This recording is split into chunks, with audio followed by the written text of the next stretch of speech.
तो इस लेक्चर में हम लोग कुछ क्वेश्चंस करेंगे तीनों ही कार्टेशियन, सिलेंड्रिकल और स्फेरिकल कोऑर्डिनेट सिस्टम में डाइवर्जेंस थ्योरम के ऊपर। हमने लास्ट लेक्चर में जो क्वेश्चंस करे हैं वो हमने करे हैं सरफेस एरिया के अलोंग। तो अगर मैं उस क्लोज सरफेस इंटीग्रेशन को वॉल्यूम इंटीग्रेशन में कन्वर्ट करूँ तो मैं डाइवर्जेंस थ्योरम का इस्तेमाल कर सकता हूँ। ये हम ऑलरेडी पढ़ चुके हैं। डाइवर्जेंस थ्योरम का स्टेटमेंट है ये, close surface integration of A dot d S अगर ऐसा है तो मैं उसको वॉल्यूम इंटीग्रल में कन्वर्ट कर सकता हूँ। और यहाँ पर जो वेक्टर है इसका मुझे डाइवर्जेंस लेना पड़ेगा और फिर उस डाइवर्जेंस को मुझे along the volume integral d V integrate करना पड़ेगा। तो इस तरीके से मैं अपने डाइवर्जेंस थ्योरम से क्वेश्चंस को सॉल्व कर सकता हूँ। एक तरीका तो ये है कि मैं, जैसे अभी तक मैंने open surface close surface integration को 6 अलग अलग ओपन सरफेस से मिलकर के बना हुआ माना और फिर उन 6 को अलग अलग सॉल्व करा, है ना। या फिर मैं ऐसा ना करके मैं क्या करूं, इस वेक्टर का डाइवर्जेंस ले लूं और इस वेक्टर का डाइवर्जेंस लेने के बाद उसका वॉल्यूम इंटीग्रल निकाल दूं। तो वही आंसर आना चाहिए जो मेरा इस ओपन सरफेस इंटीग्रेशन के समेशन से आ रहा है ना। तो वन बाय वन इसको सॉल्व कर लेते हैं कार्टेशियन, सिलेंड्रिकल और स्फेरिकल कोऑर्डिनेट सिस्टम्स में। ये क्वेश्चन जो मैं करा रहा हूँ ये क्वेश्चंस वही हैं जो हमने सरफेस इंटीग्रेशन के पिछले लेक्चर में करे हैं। तो आपका जो आंसर सरफेस इंटीग्रेशन वाला आ रहा था वही सेम आंसर यहाँ पर वॉल्यूम इंटीग्रेशन को यूज करके, डाइवर्जेंस थ्योरम से यूज करके भी वही आना चाहिए। तो देख लेते हैं। तो डाइवर्जेंस थ्योरम क्या कहती है कि close surface integration of H dot d S, यहाँ पर एच वेक्टर है एच डॉट डी एस, है ना। इसको मैं क्या लिख सकता हूँ, इसको लिख सकता हूँ volume integral of del dot H d V. तो सबसे पहले मुझे डेल डॉट एच निकालना होगा और डेल डॉट एच क्या होता है कार्टेशियन में, सीधा सीधा del A x over del x, del H है यहाँ पे, है ना, plus del H y over del y plus del H z over del z. क्या मतलब है, मैं सीधे सीधे एक्स डायरेक्शन के कंपोनेंट, वाई डायरेक्शन के कंपोनेंट और जेड डायरेक्शन के कंपोनेंट्स या उस वेक्टर का मैग्नीट्यूड का एक्स वाई और जेड डायरेक्शन के करस्पॉन्डिंग यूनिट डिफरेंशिएट कर दूंगा और फिर उसके बाद उन सारी वैल्यूज को ऐड कर दूंगा। तो वो मेरा डाइवर्जेंस आना चाहिए। डाइवर्जेंस मुझे ऑलरेडी पता है ये एक स्केलर क्वांटिटी होती है ना। तो अगर मैं पहला टर्म देखूं del H X by del X, यानी मुझे एच एक्स का डिफ्रेंसिएशन करना है विद रिस्पेक्ट टू एक्स। तो अगर मैं एक्स स्क्वायर का डिफ्रेंसिएशन करूंगा तो ये आएगा 2x प्लस, अगर मैं सेकेंड टर्म देखूं तो सेकेंड टर्म में मुझे इसका डिफ्रेंसिएशन करना है विद रिस्पेक्ट टू वाई, ये आएगा 2y प्लस। अगर मैं थर्ड टर्म देखूं तो थर्ड टर्म में मुझे डिफ्रेंशिएट करना है इस वाली टर्म को, x Z square minus one को विद रिस्पेक्ट टू जेड, और ये आ जाएगा कितना मेरा 2z। तो मेरा डेल डॉट एच ये आया 2x plus 2y plus 2z। अगर मैं इस डेल डॉट एच को dv यानी dx dy dz के करस्पॉन्डिंग सॉल्व कर लूं, वॉल्यूम इंटीग्रल यानी x की लिमिट, y की लिमिट और z की लिमिट, है ना, तो मेरा वही आंसर आना चाहिए जो मेरा पहले लास्ट लेक्चर में सरफेस इंटीग्रेशन में आ रहा था। तो यहाँ पर x की वैल्यू कितनी है 0 से 3, y की वैल्यू है 0 से 2 और z की वैल्यू है 0 से 10। ठीक है, यहाँ पर डेल डॉट एच की वैल्यू कितनी है 2x plus 2y plus 2z। ठीक है, इसको मैं dx dy और dz ऐसे सॉल्व कर लेता हूँ और यहाँ पर तीनों ही लिमिट बाद में लगा दूंगा, x y z के करस्पॉन्डिंग इंटीग्रेट कर देता हूँ।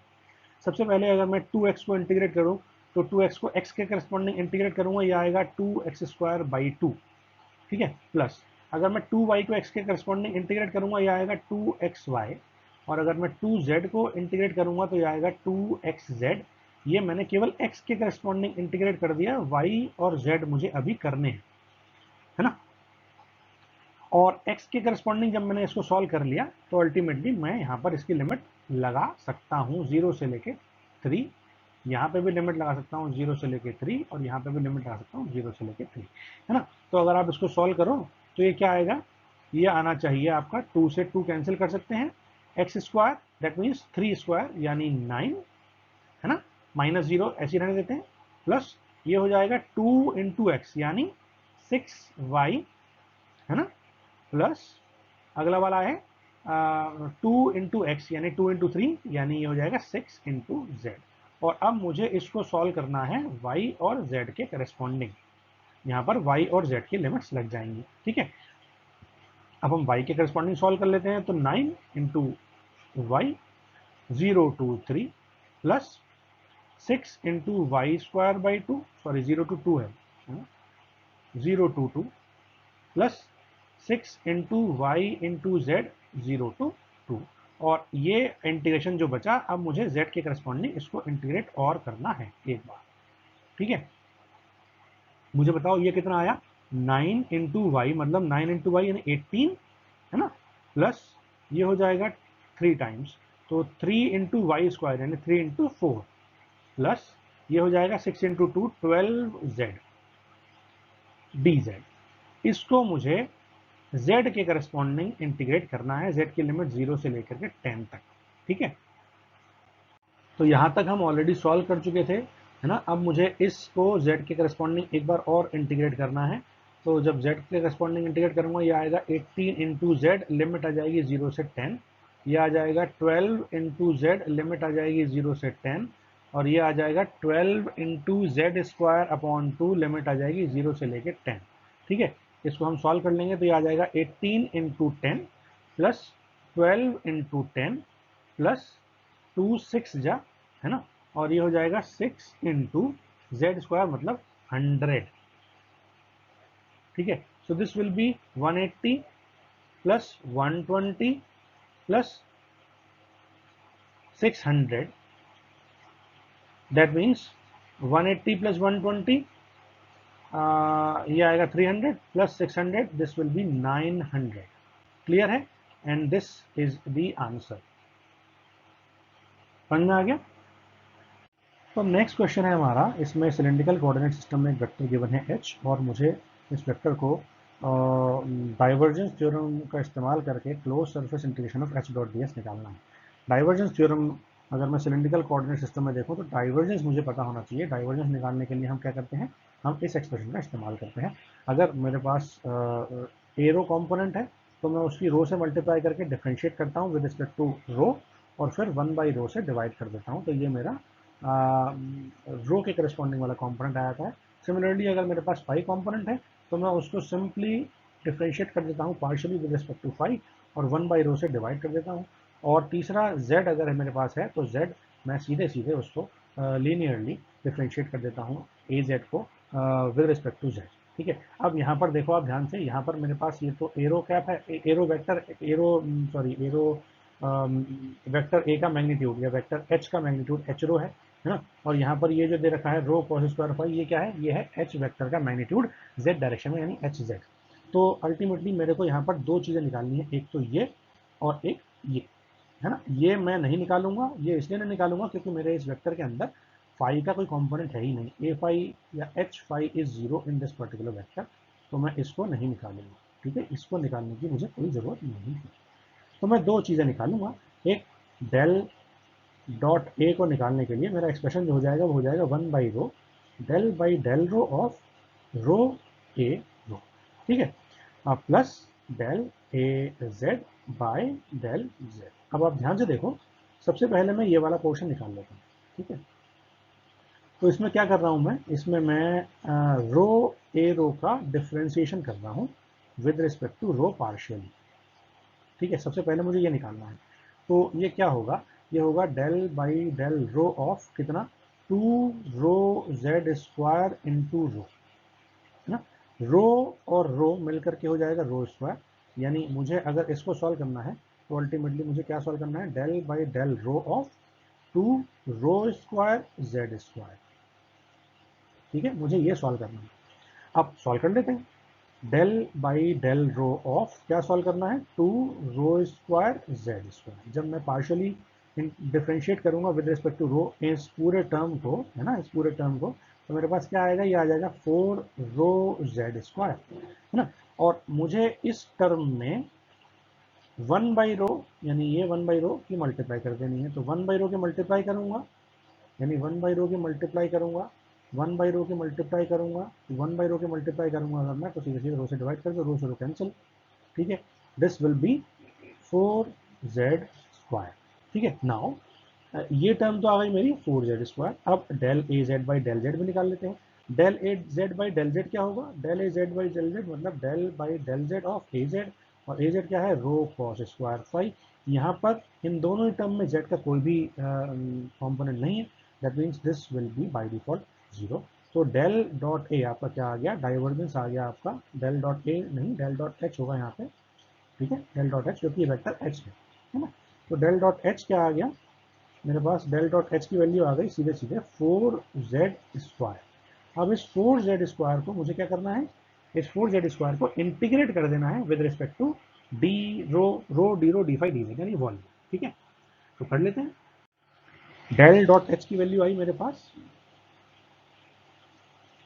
4z² और मुझे वॉल्यूम इंटीग्रल निकालना है del dot H d V, है ना, डी वो क्या होता है, ये डॉट नहीं है डी वी से, ठीक है। वो क्या होता है, आपको वॉल्यूम इंटीग्रेशन करना है, डेल डॉट एच की वैल्यू है 4z² इंटू डी वी क्या है, रो डी फाई डी जेड, ठीक है। रो की लिमिट लगेगी 2 से 5, फाई की लिमिट लगेगी आपकी 0 से 2 पाई और z की लिमिट लगेगी आपकी -1 से 1, ठीक है। ये सारी वैल्यूज लगा देते हैं। तो पहले सिंप्लीफाई कर लेते हैं इसको, ये हो जाएगा 4 रो z² D rho d phi d Z. यहाँ पर फाई इस ट्रिपल इंटीग्रेशन में इस पूरे फैक्टर में फाई नहीं है, तो सबसे पहले इसको फाई को सॉल्व कर लेते हैं, है ना। तो ये हो जाएगा 4 रो z² इंटू 2 पाई -0, है ना, और ये हो जाएगा डी रो डी जेड। और अब ये दो जगह बचेगा, रो की लिमिट 2 से 5, फाई की लिमिट 0 से 2 पाई, ठीक। अब हम डी रो के करस्पॉन्डिंग सॉल्व कर लेते हैं। तो 2 पाई इंटू 4 यानी 8 पाई तो आप ले लो पहले ही बाहर, ठीक है, 8 पाई आपने पहले बाहर ले लिया।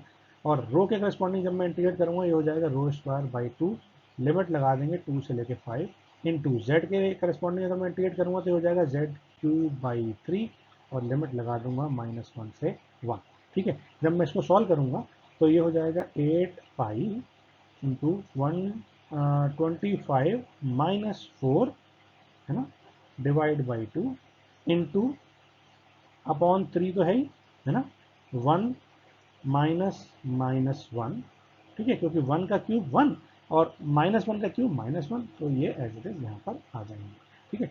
2 से ये 4 टाइम्स कट जाएगा और 25 - 4 यानी 21, तो this will B 4 into 21 into 1 -1 मतलब 2 डिवाइड बाई 3 मेरे चले जाए, 3 7 जा कितना आया, 3 7 जा 21, 4, अच्छा यहाँ पे 8 पाई रह गया है ना, 4 पाई है यहाँ पे, this pi is left, so this will B 4 pi into 7 into 2, 4 pi into 7 28 pi into 2 56 पाई, ठीक है, 56 पाई मेरा आंसर आ जाएगा। और अगर आपने पिछले लेक्चर्स देखे हों तो हमने यही सेम क्वेश्चन सरफेस इंटीग्रेशन में सॉल्व करा था, है ना। इसी क्वेश्चन को हम लोग डाइवर्जेंस थ्योरम का इस्तेमाल करके यही सेम चीज़ H.ds close surface integration identify कर रहे हैं और वो आंसर भी 56 पाई ही आया था, ये आंसर भी 56 पाई ही आया है। वो आंसर जो हमने निकाला था तो हमने उस सरफेस को 6 सरफेसेस में ब्रेक करा था, है ना, और उन 6 सरफेसेस के लिए अलग अलग H.ds की वैल्यू हमने निकाली थी। यहाँ पर हमें केवल एक चीज़ निकालनी है, डाइवर्जेंस, और उसका वॉल्यूम इंटीग्रल करना है। चूंकि डाइवर्जेंस स्केलर क्वांटिटी है ना, इसीलिए उसका वॉल्यूम इंटीग्रल करना और फिर उसको कैलकुलेट करना बहुत इजी है, क्योंकि हम स्केलर में बार बार डील कर रहे हैं और स्केलर में डील करना वेक्टर में डील करने से काफ़ी आसान है। तो ये आपके ऊपर है कि आप कौन सा तरीका इस्तेमाल करना चाहते हो इस टाइप के इंटीग्रेशन को सॉल्व करने के लिए, खासतौर से क्लोज सरफेस इंटीग्रेशन या क्लोज लाइन इंटीग्रल। अगर आप क्लोज सरफेस बनाते हो तो क्लोज सरफेस से एक वॉल्यूम बनता है, तो चाहे तो आप उसको वॉल्यूम इंटीग्रल से यूजिंग डाइवर्जेंस थ्योरम सॉल्व कर लें, अदरवाइज ये आपके ऊपर है कि आप उसको ओपन सरफेसेस मान करके उन सारी ओपन सरफेसेस के अलॉन्ग सरफेस इंटीग्रल निकालने के बाद उनको ऐड करके भी आप इसको सॉल्व कर सकते हो। तो आई होप आपको ये दोनों क्वेश्चन समझ में आ रहे होंगे। तीसरा क्वेश्चन हम और करेंगे जो कि हम लेंगे स्फेरिकल कोऑर्डिनेट सिस्टम में। तो आइए शुरू करते हैं। क्वेश्चन नंबर 3 है, इसमें हमें डाइवर्जेंस थ्योरम से close surface integration of H.ds identify करना है ना। तो डाइवर्जेंस थ्योरम में सबसे पहले हमें डाइवर्जेंस निकालना पड़ेगा और स्फेरिकल कोऑर्डिनेट सिस्टम में डाइवर्जेंस निकालने का फॉर्मूला हमें ये ऑलरेडी पता है, ठीक है। अब आप ध्यान से देखो, ये वाली वेक्टर तो मुझे ये वाली वैल्यू तो मुझे पता है, ये है HR, है ना। ये वाली वैल्यू मुझे पता है ये है एच थीटा और एच फाई है ही नहीं, यानी ये कंपोनेंट तो निकालने की मुझे ज़रूरत है ही नहीं क्योंकि ये कंपोनेंट जीरो ही आएगा। ठीक है, मतलब अल्टीमेटली मुझे ये चीज़ और ये चीज़, ये दोनों चीज़ें निकालनी है। तो वन बाय वन हम इनको निकाल लेते हैं। सबसे पहले हम निकालते हैं del by del R of R square A R. ठीक है, और फिर उसकी मल्टीप्लाई कर देंगे वन अपॉन आर स्क्वायर के साथ। ठीक है, तो सबसे पहले हम क्या करेंगे, हम one upon R square del upon del R square की मल्टीप्लाई कर देंगे किसके साथ, ए आर के साथ। ए आर कितना है, आर स्क्वायर है ना, तो ये हो जाएगा आर स्क्वायर, ये हो जाएगा आर पावर 4 और आर पावर 4 का डिफ्रेंशिएशन होता है 4 R power 3 divide by R square, that means ये हो जाएगा 4 आर। ठीक है, और दूसरा पोर्शन है आपका 1 upon R sine theta del over del theta A theta sine theta. A theta कितना है आपका, ए थीटा है आपका ये पूरा का पूरा। ठीक है, तो मैं यहीं पर ए थीटा को लिख देता हूँ, ए थीटा साइन थीटा, इस पूरे को हटा देते हैं और यहाँ पर लिख लेते हैं ए थीटा यानी आर साइन थीटा, और एक साइन थीटा से ऑलरेडी मल्टीप्लाई कर रहे हैं यानी साइन स्क्वायर थीटा हो जाएगा। ठीक है, और ये आ जाएगा कॉस फाइव। ठीक, हमें इसको सॉल्व करना है। अल्टीमेटली अगर हम इसको सॉल्व करेंगे तो कॉस फाइव और आर को यहाँ बाहर ले लेते हैं, तो आर कॉस फाइव बाहर आ जाएगा, है ना, और अपॉन आर साइन थीटा यहाँ पर चल ही रहा है ना, और मुझे डेल ओवर डेल थीटा निकालना है साइन स्क्वायर थीटा का। साइन स्क्वायर थीटा का डिफरेंशिएशन कितना होगा, पहले तो आर से आर काट देते हैं। ठीक है, साइन स्क्वायर थीटा का डिफरेंशिएशन होगा 2 साइन थीटा और साइन थीटा का डिफरेंशिएशन कॉस थीटा। ठीक है, डिवाइड बाई साइन थीटा मेरा यहाँ चल ही रहा था और मैंने यहाँ पर कॉस फाइव ऑलरेडी बाहर ले ही रखा था। ठीक है, ये मेरा आंसर आ जाएगा, साइन थीटा से साइन थीटा काट दो तो ये आ जाएगा मेरा 2 कॉस थीटा कॉस फाइव, है ना, ये पोर्शन आ जाएगा। तो डेल डॉट ए अगर मैं इन दोनों टर्म्स को जोड़ दूंगा तो डेल डॉट ए कितना आ जाएगा, डेल डॉट ए आ जाएगा मेरा 4r plus 2 cos theta cos five. अब मुझे इस डेल डॉट ए के करस्पॉन्डिंग क्या निकालना है, वॉल्यूम इंटीग्रल निकालना है, उसको हम सॉल्व कर लेंगे तो हमारा डाइवर्जेंस थ्योरम से इस क्वेश्चन का आंसर आ जाएगा। तो डेल डॉट ए मेरा कितना आया था, डेल डॉट ए आया था मेरा 4r plus 2 cos theta cos five. ठीक है, अब मुझे इसको सॉल्व करना है वॉल्यूम इंटीग्रल के हिसाब से, क्योंकि close surface del dot H, sorry del dot नहीं डेल डॉट एच। ठीक है, तो close surface integration of H dot d S मेरा कितना आया था, वो आया था मेरा volume integral of del dot H d V के बराबर होता है ना। तो अगर मैं डेल डॉट ए एच की वैल्यू ये रख दूँ और फिर उसके आगे वॉल्यूम लगा दूँ डी वी मेरा स्फेरिकल में क्या होता है, डी वी होता है R square sine theta d R d theta d phi. ठीक है, तो हम इसको सॉल्व कर लेंगे। तो क्लोज सरफेस इंटीग्रेशन को वॉल्यूम इंटीग्रल में कन्वर्ट कर लिया तो del dot H d V की वैल्यू क्या हो जाएगी, वो हो जाएगी, हम लिख लेते हैं यहाँ पे ट्रिपल इंटीग्रेशन, आर की लिमिट 0 से 3 वेरी हो रही है, थीटा की लिमिट 0 से π/2 और फाई की लिमिट 0 से π/2 वेरी हो रही है। ठीक है, डी वी मेरा कितना है, ये है आर स्क्वायर साइन थीटा, लेकिन डेल डॉट एच की वैल्यू है मेरे पास, एक है 4r, है ना, और एक बार है प्लस का ट्रिपल इंटीग्रेशन, यहाँ पर है 2 कॉस थीटा कॉस फाइव। ठीक है, यहाँ पर वॉल्यूम लगा देंगे तो ये R square sine theta d theta d phi हमने लगा दिया डिफरेंशियल वॉल्यूम। ऐसे ही यहाँ पर हम लगा देंगे R square sine theta d theta d phi, यानी अल्टीमेटली मुझे ये दो इंटीग्रेशन सॉल्व करने हैं। फर्स्ट इंटीग्रेशन ये वाला मान लेते हैं, ये पूरा पूरा यहाँ तक, है ना, और सेकेंड इंटीग्रेशन हम इसको मान लेते हैं अगेन, ये दोनों ही लिमिट्स यहाँ पर आर इक्वल टू 0 से 3, थीटा इक्वल टू थीटा और फाइव दोनों ही 0 से π/2 हैं। ठीक है, तो हम वन बाय वन इन दोनों ही इंटीग्रेशन को सॉल्व कर लेते हैं। पहला इंटीग्रेशन है, जो फर्स्ट इंटीग्रेशन था वो था मेरा 4r इंटू आर स्क्वायर, मतलब triple integration of 4r³ sign theta d theta d five. जब मैं इसको सॉल्व करूंगा तो ये क्या आ जाएगा, 4r³ का इंटीग्रेशन, मतलब 4r पावर 4 डिवाइड बाई 4, 4 से 4 कैंसिल आउट हो जाएगा। ठीक है, और जब मैं लिमिट लगा दूंगा 0 से 3, ठीक है, इनटू जब मैं साइन थीटा को इंटीग्रेट करूंगा ये होगा कॉस थीटा और लिमिट लगा दूंगा 0 से π/2, ठीक है। उसके बाद minus cos theta, sorry sine का इंटीग्रेशन होता है माइनस कॉस थीटा, ठीक है, माइनस यहाँ पर लग जाएगा, माइनस कॉस थीटा यहाँ पर लग जाएगा। उसके बाद मैं थीटा अलग कर दिया, उसके बाद फाई, जब फाई को इंटीग्रेट करेंगे तो यहाँ पर फाई आ जाएगा एज इट इज 0 से π/2। इसको हम सॉल्व कर लेंगे, ठीक है। तो r की पावर 4 मतलब ये हो जाएगा 3 9 इंटू 9 81, ठीक है, 81 इंटू यहाँ पर आ जाएगा माइनस कॉमन ले लेते हैं, इस ये वाला माइनस कॉमन लेते हैं कॉस थीटा वाला, और यहाँ पर कॉस π/2 माइनस कॉस 0, ठीक है। कॉस π/2 की वैल्यू होती है 0 और कॉस 0 की वैल्यू होती है 1, ठीक है। 1 माइनस वाला 1 और ये वाला माइनस इस वाले माइनस के साथ हो जाएगा प्लस, ठीक है, इनटू ये हो जाएगा π/2 माइनस 0। तो मेरा इस वाले पोर्शन का आंसर कितना आ जाएगा, इस वाले पोर्शन का आंसर आ जाएगा 81 π/2। ये मेरा फर्स्ट पार्ट का आंसर आ गया। अब ऐसे ही मैं सेकंड पार्ट आइडेंटिफाई कर लूंगा।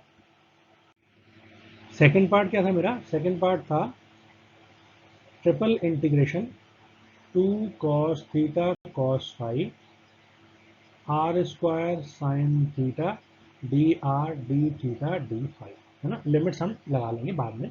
2 और cos थीटा और साइन थीटा यानी 2 sine theta cos theta sine 2 theta हो जाएगा ये। तो हम इसको थोड़ा सा और सिंप्लीफाई कर लेते हैं, triple integration of sine 2 theta R square, है ना, यानी R square sine 2 theta cos phi d R d theta d phi, ये मेरा आ जाएगा, है ना। आर स्क्वायर को इंटीग्रेट करेंगे ये हो जाएगा r³ 3, लिमिट लगा देंगे 0 से 3 इंटू कॉस साइन 2 थीटा को इंटीग्रेट करेंगे क्या आएगा माइनस का cos 2 थीटा अपॉन 2, लिमिट लगा देंगे 0 से π/2। और cos फाइव को इंटीग्रेट करेंगे तो cos फाइव का इंटीग्रेशन होता है साइन फाइव और साइन फाइव लिमिट लगा देंगे 0 से π/2, ठीक है। ये हम इसको सॉल्व करना है। सॉल्व करने के बाद जो आंसर आएगा वो इस वाले सेकंड वाले पार्ट का आंसर हो जाएगा, उसको फर्स्ट वाले पार्ट के साथ ऐड कर देंगे तो हमारा डाइवर्जेंस का वॉल्यूम इंटीग्रल आ जाएगा, ठीक है। तो कॉस पहले साइन देख लेते हैं, साइन π/2 माइनस 0 यानी ये तो हो जाएगा 1, ये तो हो जाएगा 1, ठीक है, 1 माइनस 0 यानी 1, और कॉस 2π/2 यानी कॉस पाई मतलब -1 यानी -1, और कॉस 0 यानी -1, तो -1 2 -2 और -2 से ये वाला माइनस मेरा हो जाएगा प्लस, और +2 से ये वाला 2 कैंसिल, मतलब ये भी मेरा क्या आ जाएगा 1 ही आ जाएगा, ठीक है। ये भी 1 आ जाएगा, ये दोनों ही 1 हो जाएंगे, और 1 के मल्टीप्लाई हमें कैसे करनी है r³ जिसकी लिमिट 3 से 0 है ना। तो ये 3 3 9 9 27 27 divide by 3 again this will B 9, so this will B 9। मेरा फर्स्ट पार्ट आया था 81 π/2, सेकेंड पार्ट आया 9, तो मेरा del dot H d V की वैल्यू कितनी आ गई, वो आ गई मेरी 9 प्लस 81 π/2। और अगर आपने प्रीवियस लेक्चर्स देखे हों तो वहाँ पर हमने यही सेम क्वेश्चन करा था और हमने बिना डाइवर्जेंस थ्योरम के close surface integration of h dot d S identify करा था, उसमें भी मेरी यही वैल्यू आ रही है। इसका मतलब मैं किसी क्वेश्चन को ओपन सरफेस मान करके सारी सरफेस के अलग अलग क्लासिफिकेशन करके उनका इंडिविजुअल सरफेस इंटीग्रेशन निकालने के बाद भी उसको सॉल्व कर सकता हूँ, या फिर मेरे पास एक छोटा तरीका है, अगर मेरे को डाइवर्जेंस का एक्सप्रेशन आता है, उसको कैलकुलेट करना आता है, तो डाइवर्जेंस से मैं उस वेक्टर क्वांटिटी को स्केलर क्वांटिटी में कन्वर्ट कर लेता हूँ, और फिर मुझे केवल एक ट्रिपल इंटीग्रल सॉल्व करना है जिसको वॉल्यूम इंटीग्रल बोलते हैं। उस तरीके से भी आंसर आपका सेम आएगा, तो आप किसी भी तरीके से इसको सॉल्व कर सकते हो। आई होप आपको ये तीनों ही क्वेश्चन समझ में आ गए होंगे एग्जामिनेशन के पॉइंट ऑफ व्यू से, और आगे इलेक्ट्रोस्टैटिक्स, मैग्नेटोस्टैटिक्स और वेव्स और एंटेना में खासतौर से इन स्टोक्स थ्योरम और डाइवर्जेंस थ्योरम का बहुत ज़्यादा इस्तेमाल है, और बहुत ज़्यादा आप आसानी से उन क्वेश्चन को हल कर सकते हो, सॉल्व कर सकते हो, आसान तरीके से सिंप्लीफाइड वे में, मैनर में आप उसको सॉल्व कर सकते हो, ठीक है। Thank you.